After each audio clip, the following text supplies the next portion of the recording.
ఎవరి గతి ఎటులున్నదో ఈశ్వరునికెరుక ఎవరికి విధముగా జరుగునో పరమాత్మకెరుక ఎవరి గతి ఎటులున్నదో ఈశ్వరునికెరుక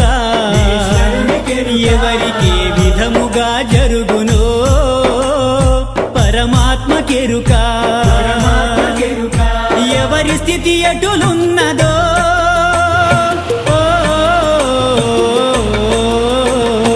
ఎగసి ఎగసి పడుటే కాని అలవి కాదెవరికైనా హరిహర బ్రహ్మాదులైనా